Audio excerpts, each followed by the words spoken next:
이사야 19장 2절부터 4절 말씀 봉독합니다. 이사야 19장 2절부터 4절까지 말씀입니다. 같이 봉독합니다. 내가 애굽인을 격동하여 애굽인을 치리니 그들이 각기 형제를 치며 각기 이웃을 칠 것이요 성읍이 성읍을 치며 나라가 나라를 칠 것이며 애굽인의 정신이 그 속에서 쇠약할 것이요 그의 계획을 내가 깨뜨리니 그들이 우상과 마술사와 신접한 자와 요술객에게 무릎이로다. 내가 애굽인을 잔인한 주인의 손에 붙이리니 포악한 왕이 그들을 다스리리라. 주 만군의 여호와의 말씀이니라. 아멘. 아멘. 19장에 와서 애굽의 심판에 대해서 말씀하고 있습니다. 오늘은 하나님의 심판으로 애굽 백성이 절망하고 낙담하는 모습을 묘사하는 걸 내용으로 하고 있습니다. 어떻게 하나님의 심판이 애굽에게 임할 것인지 구체적으로 말씀하시고 있습니다.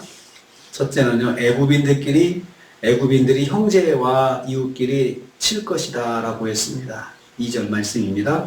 여호와께서 애굽인을 격동시키신다 했습니다.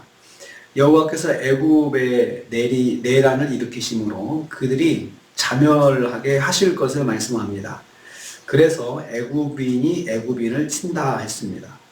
형제를 치고 이웃을 치고 성읍끼리 전쟁하고 나라끼리 전쟁하고 그런 일이 일어난다 했습니다. 이 말씀 보면 점진적으로 분쟁이 커지고 있습니다. 점진적으로. 그래서 점진적으로 전국에 확산된다고 말씀하고 있습니다. 여기서 친다라고 하는 말은 음식이라는 의미의 어원에서 유래된 단어입니다. 음식을 차지하기 위해서 목숨 걸고 치열하게 싸운다는 것이죠. 결국은 원래 애굽이 음식이 부족한 나라가 아니거든요. 양식이 부족한 나라가 아닙니다. 그런데 양식을 서로 확보하려고 싸울 정도로 나라가 그만큼 어려워졌다는 것입니다. 더욱이 이 말은 수동태로 되어 있어요.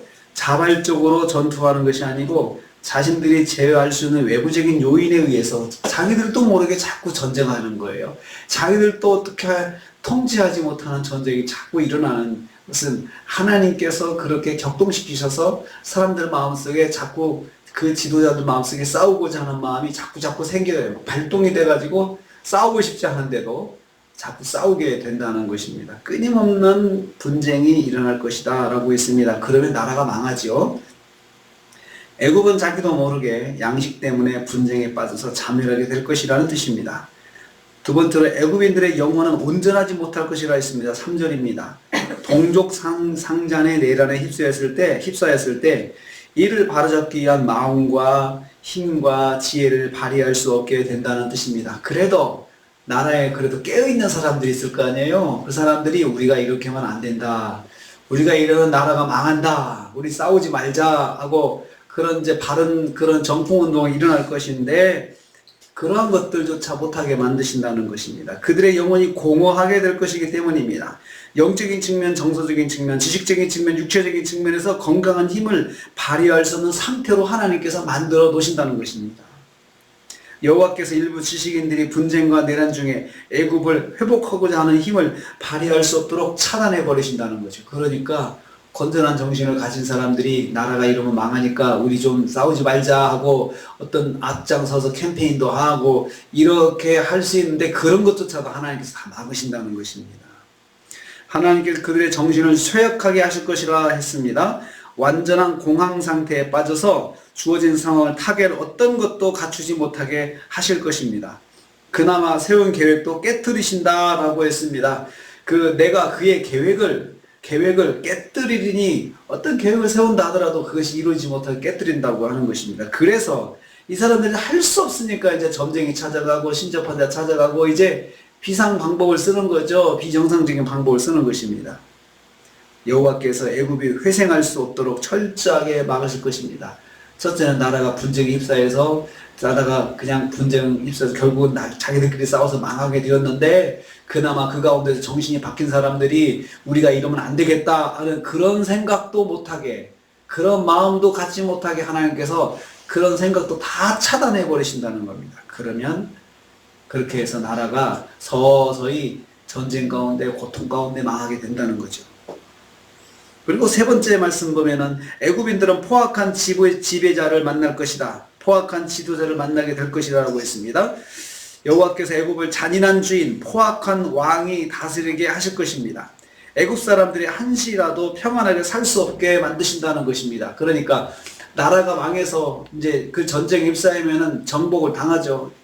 외세에서 침입을 해도 대항할 힘이 없어지니까 그래서 애굽을 지배하는데 그때 아주 포악한 지배자를 만나게 해가지고 고통을 당하게 하신다는 거죠. 그래서 망했어도 편하게 살지 못하게 하나님께서 그렇게 징계하시는 것입니다. 붙인다라고 했습니다. 그 붙인다는 말은 손에 넘겨주고 양도한다는 뜻입니다. 마음대로 하도록 관여하지 않고 놔두신다는 거죠. 애굽이 무슨 일을 만나도 관여하지 않으신다는 것입니다. 여호와께서 붙이신다 했습니다. 여호와께서 그렇게 만들어 가신다는 뜻입니다. 하나님의 계획입니다. 하나님의 뜻입니다. 그러므로 애굽의 심판을 누구도 막을 수 없고 누구도 바꿀 수 없는 일이 된다는 말씀입니다. 그래서 마지막에 그렇게 말씀하셨습니다. 이러한 말들은 주 만군의 여호와의 말씀이다. 하나님께서 그렇게 하셨다. 누구도 하나님의 계획을 막을 수 없고 방해할 수 없고 거절할 수 없고 하는 그 하나님께서 계획하신 것이다. 하나님의 말씀이다라고 4절 말씀에 못 받고 있습니다. 애굽을 향한 하나님의 계획은 바꾸지 않고 반드시 이루어질 것이다 라는 뜻입니다. 오늘 하나님께서 애굽을 심판하실 때 철저하게 심판하십니다. 다시 일어날 수 없고 회복할 수 없고 그리고 망하고 나서도 애국 사람들은 편안하게 지나지 못하게 아예 포악한 군주를 만나게 해가지고 고통당하게 하신다는 거죠. 그래서 우리가 잘못했다.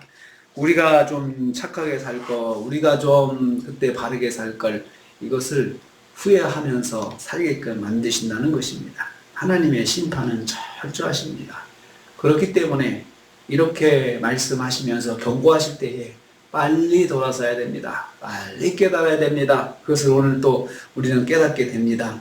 하나님께서 얼마나 철저하게 하시는지 그냥 심판을 우리가 진짜 심판을 받는구나 다 느끼게끔 하시잖아요.